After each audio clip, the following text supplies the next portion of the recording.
Hello everyone and welcome to MG Terrariums. In today's video, I will be showing you how to build a unique terrarium in prismatic glassware. I will be modeling this build after the temperate forests found throughout the world. To capture a glimpse of this fascinating forest ecosystem, I will construct a miniature landscape consisting of plants, microfauna, and hardscape. The general design of all terrariums should consist of 5 layers. The first layer is called the drainage layer, which is a collection of rocks on the bottom of a terrarium jar. This layer is important because it stores excess water and allows moisture from the soil to drip down. After you add in the drainage layer, it is vital to include a drainage layer separator. What this does is it prevents soil to mix in with the drainage layer. I am using window. The second layer is the substrate, or otherwise known as soil. A good substrate should be water absorbent yet water retentive. In other words, it should be able to take in the right amount of moisture, not too little or too much. After that comes the third layer, my personal favorite. This layer is plants and decorations. Add in plants that are adapted to survive in the conditions of a terrarium you are building. For this case, we will be using plants that can survive in a mid to high level of humidity. The fourth layer is air. This is important because air allows for multiple important cycles to occur inside of the terrarium. Around 2/3 or 3/4 of your terrarium should be air. Finally, the last part of the terrarium is animals. Including detrivores helps in overall terrarium health and is also fun to observe, for detrivores eat almost anything. Isopods and millipedes are detrivores. Now let's go over each step in more detail and construct this terrarium. For the drainage layer of this terrarium, I decided to use leca, commonly known as expanded clay pebbles. Leca stands for lightweight expanded clay aggregate, and it is used in terrariums mainly because of its great water absorbance and lightweight structure. For the drainage layer separator, I cut out a piece of window screen mesh to the correct size of a terrarium and then placed it in.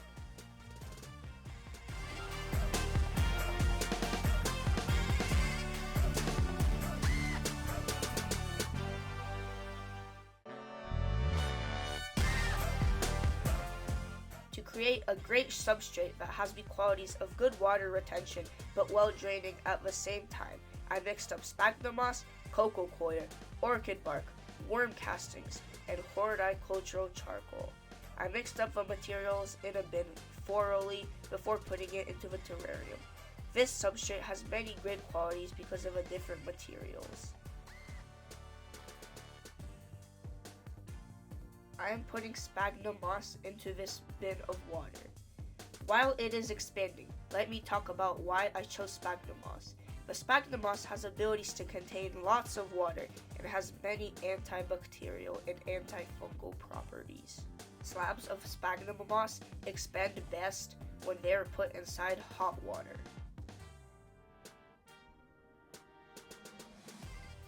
Here I am putting sphagnum moss into this cup.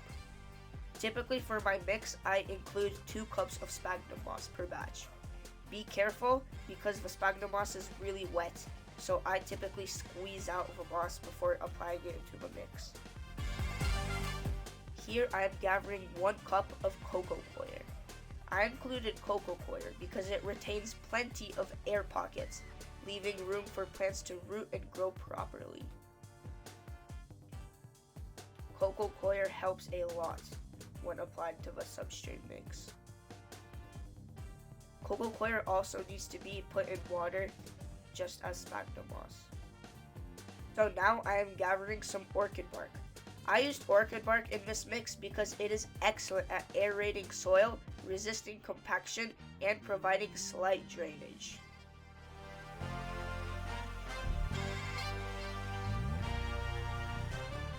I also included horticultural charcoal because it allows oxygen to be redistributed to the soil, allowing the plant's roots to thrive and grow healthy.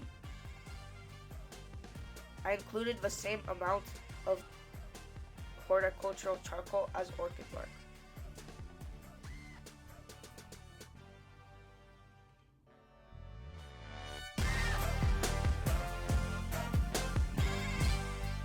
Lastly, I included worm castings. Worm castings are useful because it increases the substrate's soil capacity for water retention.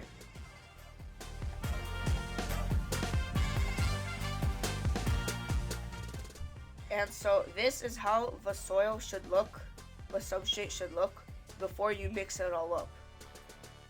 I put all the mixed materials into this circular bin. I then started mixing it up in a circular pattern.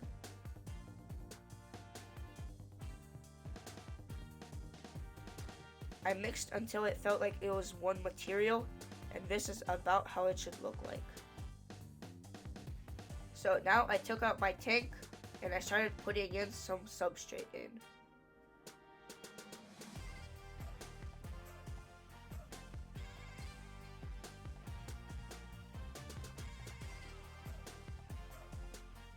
First, I put the substrate to form a flat shape. Then I started shaping the substrate towards the back.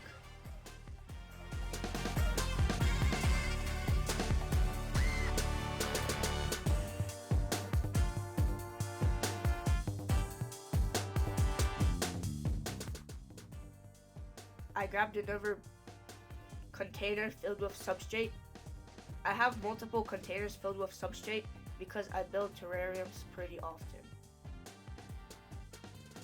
So now I am shaping the substrate towards the back to create a more natural, more detailed look.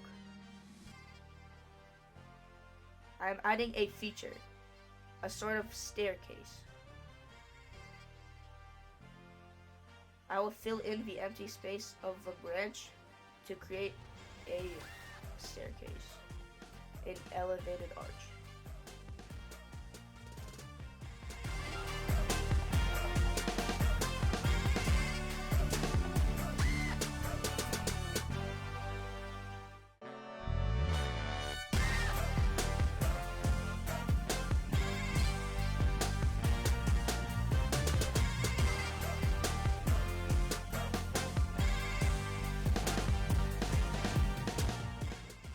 I am misting the terrarium substrate and I added a stick for more decoration. I misted because I am about to add in some plants. Here is a box of moss. I'm taking this hypnum moss and I'm putting it up in the corner.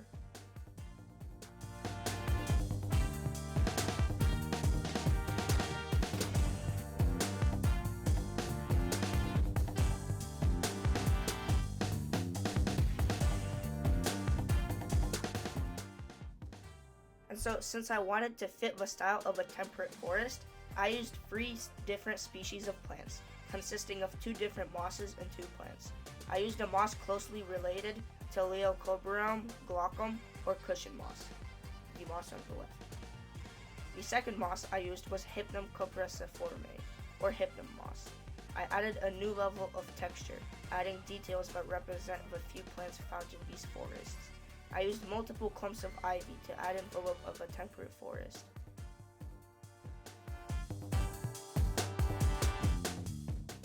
And so there's another term, and it is called hardscape. So hardscape is non-living decorations in a terrarium.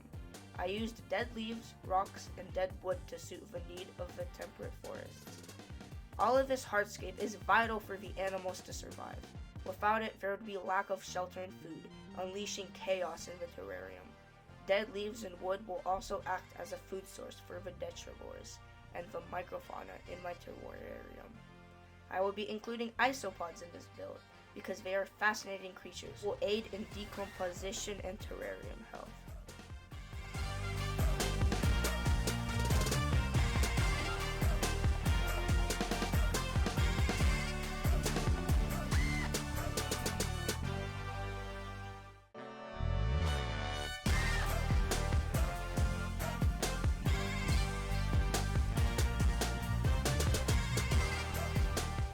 I added more leaves and a rock to complete the feel that I was in a temperate forest. That last leaf was a great addition.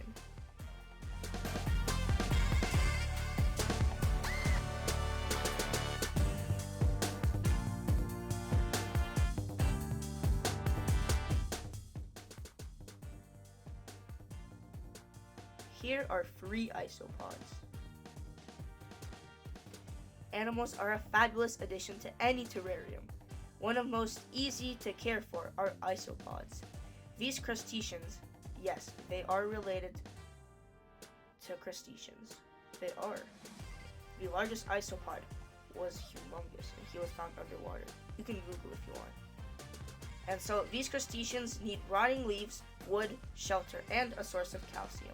Including all of these will benefit the isopods greatly. Isopods and other detrivores help limit fungal and bacterial spreadings in the terrarium. The animals in your terrarium will survive by inhaling byproducts from photosynthesis, air. Although plants provide oxygen and inhale CO2, it's still helpful if you open your terrarium for 5 to 10 minutes every week to let in fresh airflow.